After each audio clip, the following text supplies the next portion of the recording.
Good afternoon, everyone. Apologies for the brief delay.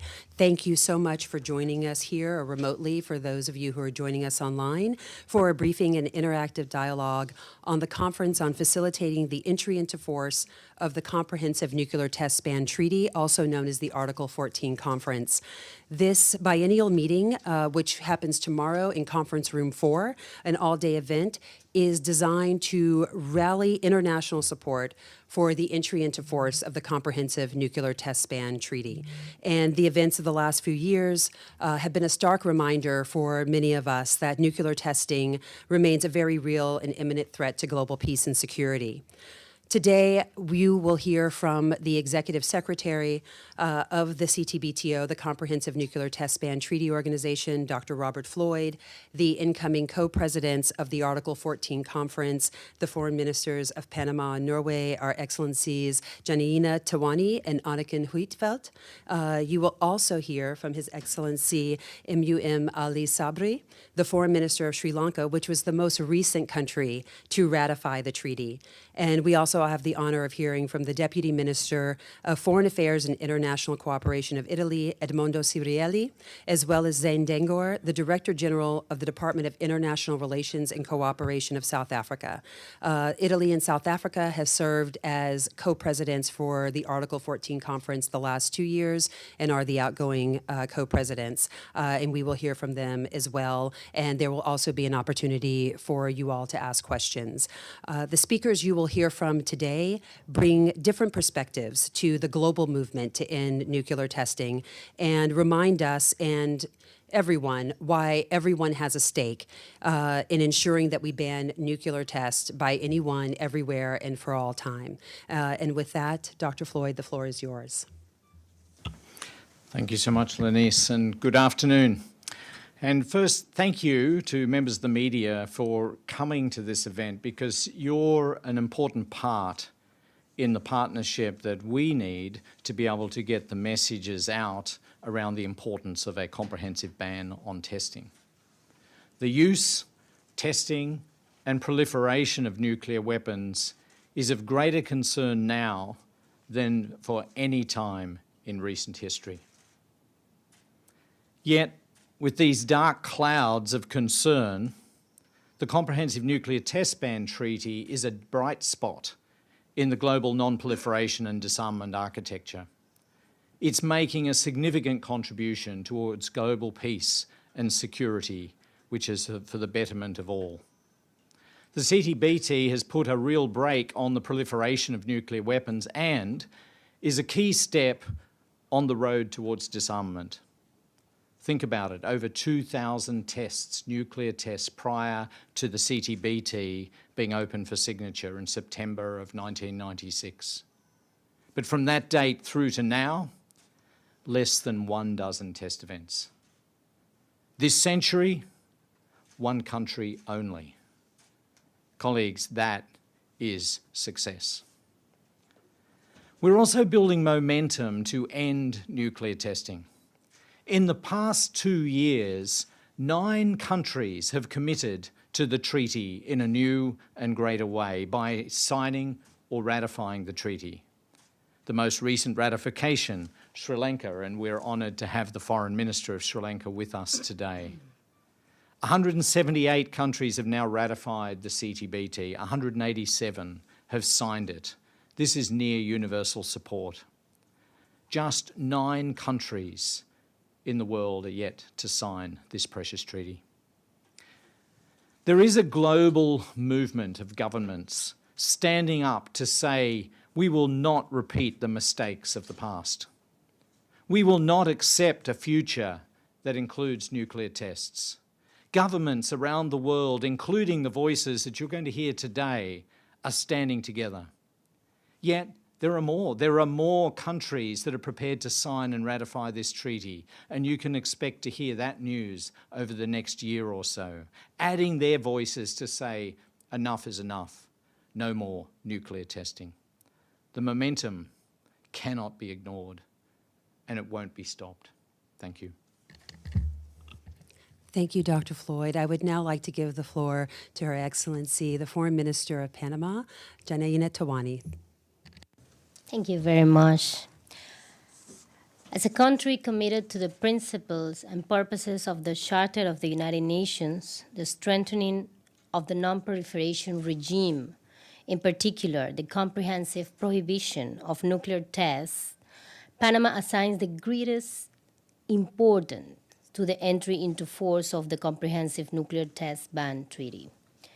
We recognize the historic role of the CTBT, opened for signature by all member states of the United Nations in September 1996, as the ideal way to stop the production and improvement of nuclear weapons.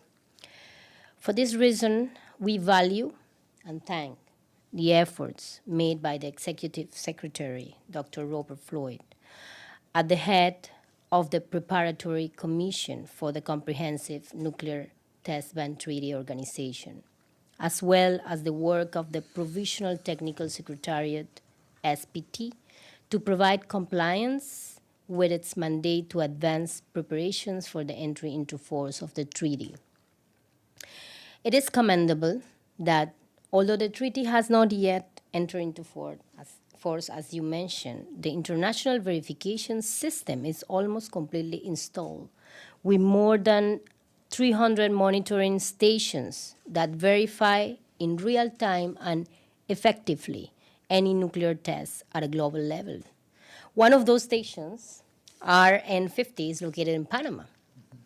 So we are pleased also to welcome the recently ratifying countries, and we deeply appreciate the joint work carried out with Norway. And we promise that our mandate during and until 2025, we will seek to continue leading and coordinating real efforts to promote the early entry into force and universalization of this treaty. Thank you. Thank you so much, Foreign Minister. I would now like to invite His Excellency M.U.M. Ali Sabri, the Foreign Minister of Sri Lanka, to deliver his remarks. And Sri Lanka was the most recent country to ratify the Comprehensive Nuclear Test Ban Treaty on 25th of July. Excellency. Thank you. Good afternoon to all. I'm pleased to take part in today's press briefing on the EU of the Article 14 Conference of the Comprehensive Nuclear Ban Test Treaty as a representative of a country that ratified the treaty in July of this year. Sri Lanka's recent ratification of the treaty is in accordance with our strong and consistent policy on nuclear disarmament and non-proliferation. Sri Lanka was amongst the first signatories of the CTBT in October 1996, just days after the treaty became open to signature, and was the 13th country to sign a facility agreement with the CTBTO in 1996, pursuant to which an auxiliary seismic station was established in Pallekele, Kandy. Let me also acknowledge the tireless efforts of Executive Director Mr. Floyd and the CTBTO team in promoting the entry into the force of the treaty, as evidenced by the steady rise in the number of states parties to the treaty. Since its adoption in 1996, we have actively supported the work of CTBTO, including regular interaction with on-site inspection division. Sri Lanka is pleased to host the next on-site inspection, OSI integrated field exercise in 2025, which will bring together 180 technical experts and other participants from around the globe. This exercise will serve as a vital opportunity to enhance CTBTO's on-site inspection capabilities and identify further improvement opportunities. As this year marks the 26th anniversary of the treaty's adoption, we would be remiss if we did not acknowledge the significant accomplishment of the treaty regime thus far, despite the fact that its entry into the force had been long overdue. The treaty is an important cornerstone of the global regime for nuclear disarmament and non-proliferation. It demonstrates a strong collective confidence-building measures against explosive nuclear testing and was able to effectively restrain the dangerous nuclear arms race of the Cold War era. In addition, the regime for the treaty verification has established an impressive international monitoring system and international data center, We are also pleased to see that the verification system has additional civilian and scientific applications. Prior to entry into the force of treaty, Sri Lanka reaffirms its strong commitment to the treaty's objectives and regards the treaty as our best guarantee against nuclear proliferation and for our collective security against nuclear threat. Given the current reality of rising geopolitical tensions and our recent failures to adopt a substantive outcome at the NPT Review Conference, the treaty is especially important. We join the call for the states, especially those whose ratification is required for the treaty's entry into force, to take concrete measures toward ratification. Sri Lanka's long-standing commitment to nuclear non-proliferation and disarmament will remain steadfast, and we are committed to extend our complete support to achieve this objective. I wish to add that last Tuesday, I had the pleasure to deposit the Sri Lanka's instrument of accession to the TPNW. Thank you, Excellencies. Thank you so much. Before we hear from our next speakers, are there any questions for Excellencies, the Foreign Minister of Panama or the Foreign Minister of Sri Lanka? They have very tight schedules, so they need to go on to next meetings. Are there any questions for the foreign ministers? And then if not, we will then take questions for Dr. Floyd, if there are any questions. No. Wonderful. Ministers, thank you so much for joining us today. We know that you have very busy schedules, and we appreciate the time that you've taken. Next, we will hear from the Foreign Minister of Norway. So in just a moment, she will join us. And I'll just...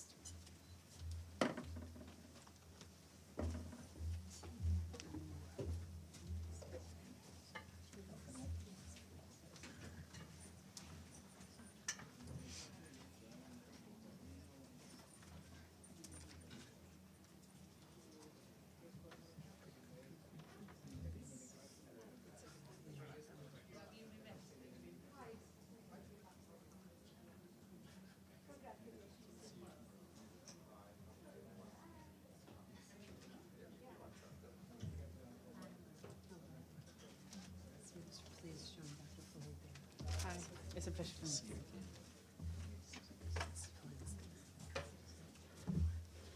Okay.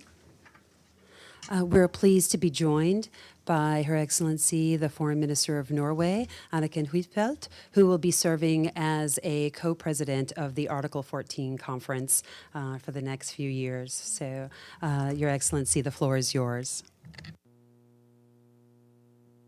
Thank you so much. Norway is proud to co-lead the Article 14 Conference together with Panama. There is no doubt that the Comprehensive Test Ban Treaty plays an important role in global nuclear disarmament. Firstly, we have successfully built up a robust verification system, one that is able to conduct real-time monitoring of nuclear test activities anywhere on Earth. This is a global effort we can be proud of. Secondly, the global norm against nuclear testing is strong. We need to maintain and strengthen it. Yet, the only way to secure an enduring and verifiable prohibition on nuclear testing is through the entry into force of the CTBT. We commend the effort by Gambia, Dominica, Sri Lanka, Solomon Island, Somalia, Sao Tome and Principe, Tuvalu, Timor-Leste, and Equatorial Guinea. They have ratified the treaty since our last conference in 2021. This is progress. We call on all states that have not yet done so to sign and ratify the CTBT, particularly the remaining Annex II states. Together, we will fulfill the treaty's potential to end all nuclear explosions everywhere and for all time. Thank you. Thank you so much, Foreign Minister. Are there any questions for the Foreign Minister before she departs? No, no questions? Okay, wonderful. Thank you so much for joining us.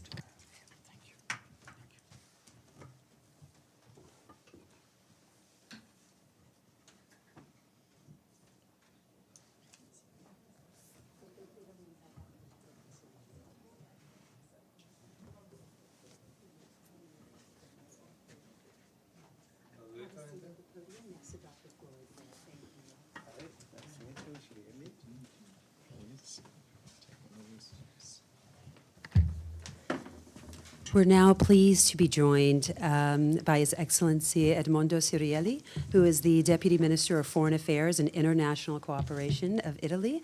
You can speak from your seat. Thank you. And Zane Dengar, who is the Director General of the Department of International Relations and Cooperation of South Africa.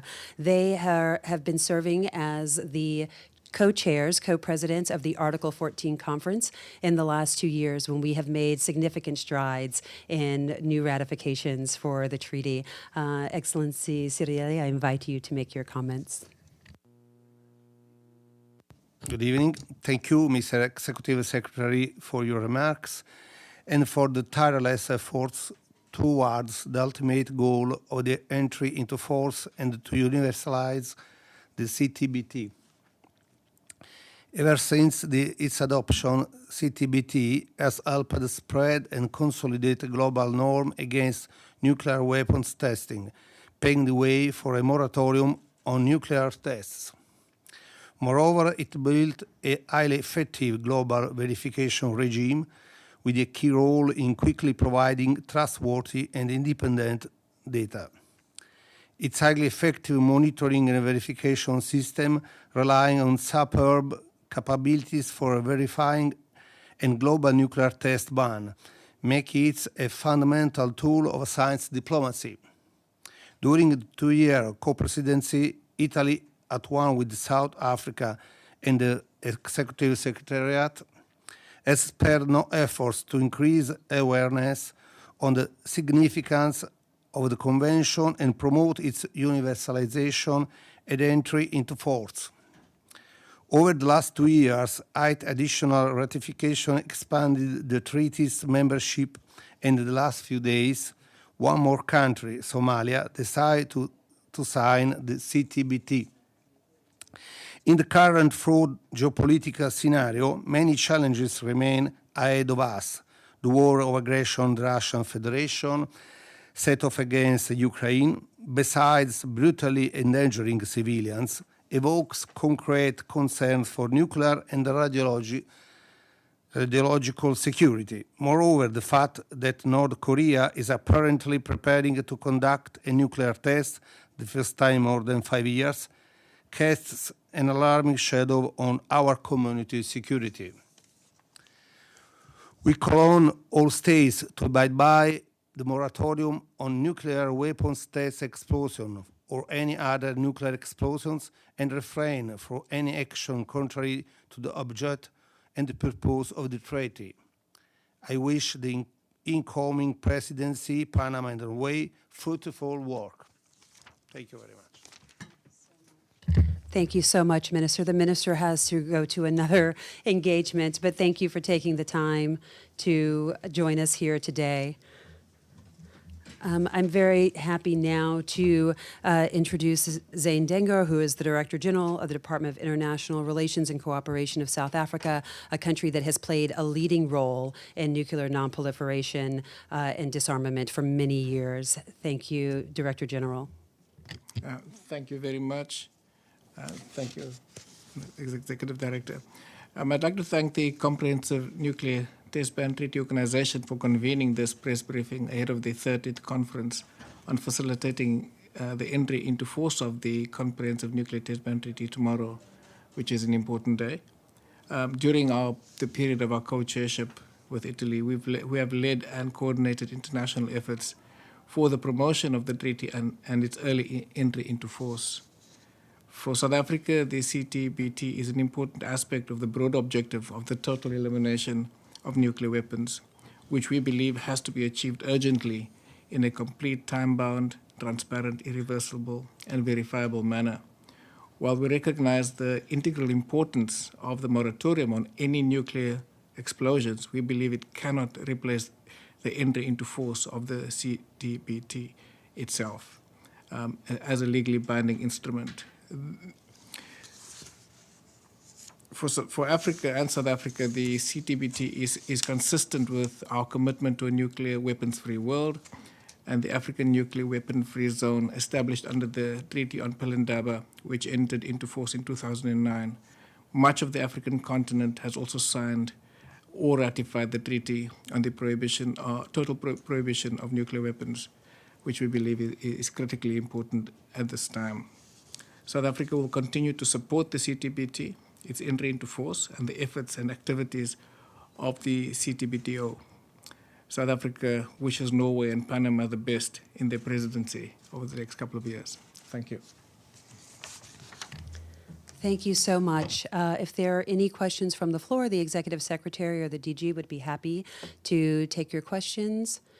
And if not, yes. Could you please tell us your name and media outlet? Thank you.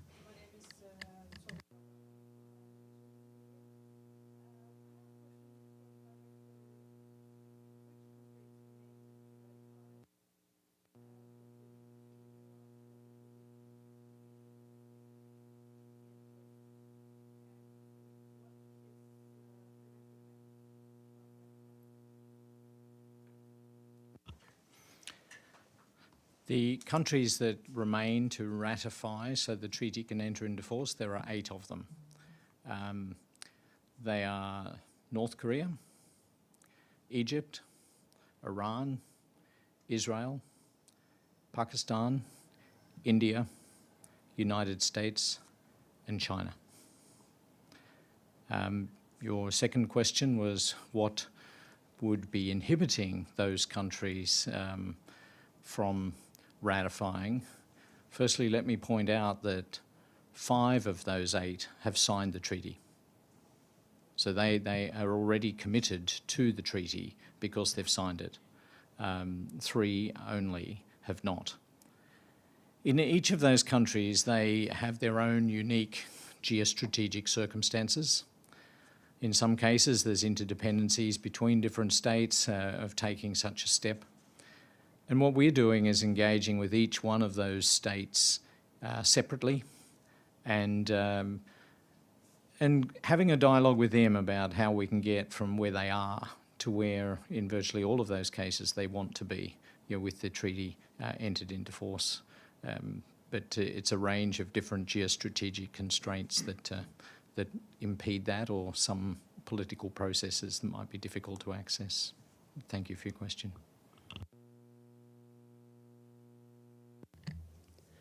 Thank all of you who joined us remotely, who were here, who were listening in. And if you're following this issue, you can also tune into the Article 14 conference tomorrow, happening at 10 o'clock. Conference room 4 if you're physically here in New York, but also on UN Web TV. And you can also follow us at CTBTO on social media to get the latest news about what's happening with the Comprehensive Nuclear Test Ban Treaty Organization. Thank you so much for your time, and thank all of our speakers for joining us today.